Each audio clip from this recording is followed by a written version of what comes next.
अस्सलाम वालेकुम। आज हमारे पास आए हैं आलम शेर साहब। आलम शेर साहब के साथ ना रात को एक वाक़या हुआ, जो वो खुद शेयर करते हैं और फिर मैं आपको बताऊँगा कि ये वाक़या हुआ क्या था और ये क्या था। जी बताएँ आलम साहब आपके साथ क्या हुआ?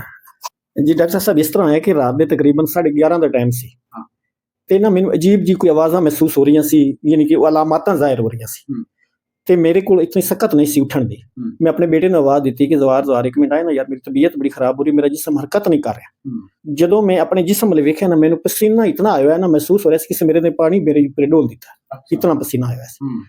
ਬੇਟੇ ਮੇਰੇ ਪਿੱਛੇ ਵੀ ਹਾਂਜੀ ਅੱਬੂ ਕੀ ਚਾਹੀਦਾ, ਮੈਂ ਆਖਿਆ ਚੀਨੀ ਲਿਆ, ਕਿਉਂਕਿ ਮੈਨੂੰ ਮਹਿਸੂਸ ਹੋ ਰਿਹਾ ਸੀ ਕਿ ਸ਼ੂਗਰ ਲੋ ਰਹੀ, ਮੇਰਾ ਦਿਲ ਜਿਸਮ ਬੈਠਦਾ ਜਾਂਦਾ ਸੀ, ਘਟਦਾ ਜਾ ਰਿਹਾ ਸੀ। ਫਿਰ ਉਹਨੇ ਮੈਨੂੰ ਚੀਨੀ ਪਕੜਾਈ, ਮੈਨੂੰ ਕੋਈ ਅੰਦਾਜ਼ਾ ਨਹੀਂ, ਮੈਂ ਕੋਈ ਪਾਈਆ ਜਾਂ ਅੱਧਾ ਕਿਲੋ ਜਲਦੀ ਖਾਧੀ। ਸਕੂਨ ਫਿਰ ਕੋਈ ਸਹੀ ਨਹੀਂ ਆ ਰਿਹਾ ਸੀ, ਲੇਕਿਨ ਮੈਂ ਮਾਲੂਮ ਹੋ ਰਿਹਾ ਸੀ ਕਿ ਮੈਂ ਮੇਨਟੇਨ ਹੋ ਰਿਹਾ। ਫਿਰ ਮੈਂ ਖਜੂਰਾਂ ਪਈਆਂ ਸੀ, ਮੈਂ ਅਮੂਮਨ ਰਾਤ ਨੂੰ ਆਪਣੇ ਖਜੂਰਾਂ ਰੱਖਦਾ ਹਾਂ। ਫਿਰ ਮੈਂ ਅੰਦਾਜ਼ੇ ਨਾਲ ਸ਼ਾਇਦ ਉਹਨੇ ਨੇ ਗੁਠਲੀਆਂ ਦਾ ਹੀ ਮੈਂ ਖਿਆਲ ਨਹੀਂ ਕੀਤਾ, ਯਾਨੀ ਇਸ ਤਰ੍ਹਾਂ ਮੈਨੂੰ ਮਹਿਸੂਸ ਉਹ ਵੀ ਮੈਂ ਕੋਈ 15-20 ਖਜੂਰਾਂ ਉਹ ਵੀ ਖਾ ਲਈਆਂ। ਫਿਰ ਦੁਬਾਰਾ ਮੈਂ ਬੇਟਾ ਨੂੰ ਮੇਰੇ ਕੋਲ ਹੀ ਬੈਠਾ ਸੀ, ਮੈਂ ਕਿਹਾ ਯਾਰ ਫਰਿੱਜ ਨੂੰ ਚੈੱਕ ਕਰ, ਦੁੱਧ ਪਿਆ। ਜ਼ਿਮੀਦਾਰ ਬੰਦਿਆਂ ਦੁੱਧ ਪਿਆ ਹੁੰਦਾ ਕਾਫੀ ਸਾਰਾ। ਉਹਨੇ ਆਖਿਆ ਦੁੱਧ ਅੱਬੂ ਕਾਫੀ ਪਿਆ ਆਪਣਾ। ਮੈਂ ਆਖਿਆ ਦੁੱਧ ਨਾਲ ਸ਼ੂਗਰ बढ़ਦੀ ਤੇ ਤੂੰ ਮੈਨੂੰ ਦੁੱਧ ਲਿਆ ਕੇ ਦੇ। ਉਹ ਗਿਲਾਸ ਡੇਢ ਗਿਲਾਸ ਜਿਵੇਂ ਹੀ ਸੀ ਦੁੱਧ, ਮੈਂ ਉਹਦਾ ਸਾਹ ਹੀ ਨਹੀਂ ਕੱਢਿਆ, ਯਾਨੀ ਇੱਕੋ ਘੋਟੇ ਇੱਕੇ ਸਾਂਸ ਵਿੱਚ ਮੈਂ ਉਹ ਦੁੱਧ ਵੀ ਪੀ ਲਿਆ। ਫਿਰ ਗਾਜਰ ਦਾ ਹਲਵਾ ਪਿਆ ਸੀ ਫਰਿੱਜ 'ਚ, ਮੈਂ ਉਹਨੂੰ ਉਹ ਵੀ ਲਈ ਆ। ਯਾਨੀ ਮੈਂ ਸੋਚ ਨਹੀਂ ਸਕਦਾ ਕਿ ਮੈਂ ਇਤਨਾ ਕੁਛ ਖਾ ਰਿਹਾ ਜਾਂ ਖਾ ਸਕਣਾ।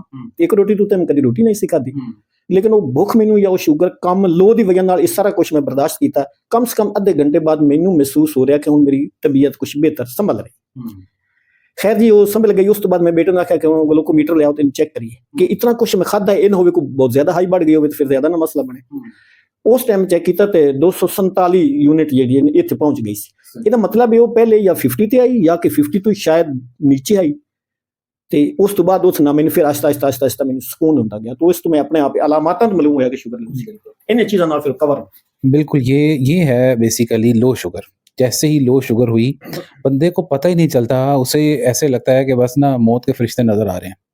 और ये चीज़ें आपको ऐसे मतलब एक ऐसे आंखों के आगे अंधेरा, ऐसे घबराहट, जैसे कि इन्होंने एक्सप्लेन किया हुआ है ना, बिल्कुल आलम शेर साहब के साथ जो वाक़या हुआ है ना, लो शुगर में ऐसे ही है जैसे बंदे की जान निकल रही है। और वो जो चीज़ आता है ना सामने खाता जाता है। बेसिकली वो इंसुलिन लगा रहे हैं, मेरे पास आए हैं, इंशाल्लाह इनकी एडजस्ट करते हैं सारी चीज़ें ताकि इनको ये मसला ना हो नेक्स्ट टाइम कभी भी। तो इसलिए इन अलामात को आपने भी कभी नज़रअंदाज नहीं करना। शुक्रिया।